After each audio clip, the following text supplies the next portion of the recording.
Imagine this.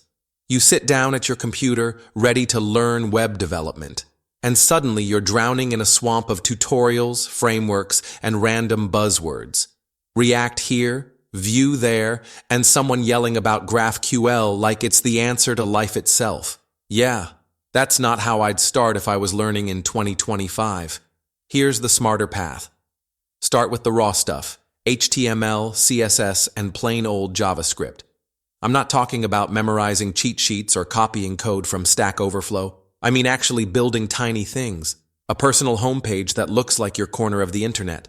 A to-do list app that makes you feel like, whoa, I actually built this. These little wins are the foundation, and once you get them, frameworks stop feeling like dark magic. After that, modern JavaScript. Not just syntax. I'm talking about promises, async await, ES6 features. Think of them like the secret menu of your favorite restaurant. You don't need them to order, but once you know, you'll never go back. And forget jQuery. In 2025, the browser itself is powerful enough. Vanilla JS is like having superpowers without the cape. Next comes frameworks. Here's the trick. Don't collect them like Pokemon. Pick one. React is still king, but you could just as easily choose Vue, Svelte, or Angular. Stick to one until you can ship a real project, a blog with Next.js, a small e-commerce site, whatever excites you. Once you've mastered one, the rest are just dialects of the same language. But here's where most beginners mess up. They ignore the backend.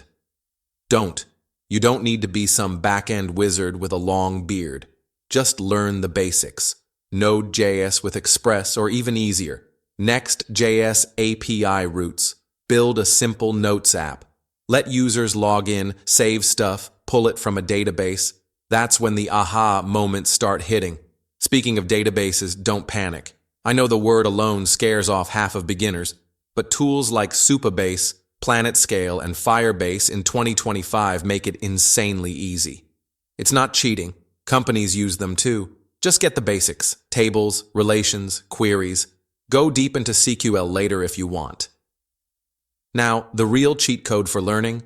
Projects, not tutorials. Projects you can actually finish. A weather app, a blog, maybe even a basic chat app if you're feeling ambitious. Every finished project teaches you more than 10 half-watched tutorials ever will. Science even backs this up. Active practice beats passive learning every time. And one last thing. Deploy early. Back when I started, I thought deployment was this mythical skill only senior devs had. Nope. In 2025, you can push code to GitHub and ship it live with Vercel or Netlify in minutes. That moment when you see your site actually online, pure dopamine. And it makes your portfolio look real, not like a slideshow. So if I had to start over, my roadmap would be simple. Foundations first. Modern JavaScript second. One framework. Backend basics. Databases with modern tools. Project-based learning. And deploy as soon as you can. That's the fastest way to become dangerous in web development without wasting years. And hey, if you're ready to start that journey, stick around. Because CodeBlastX is here to make sure you don't just learn code, you actually build cool stuff with it.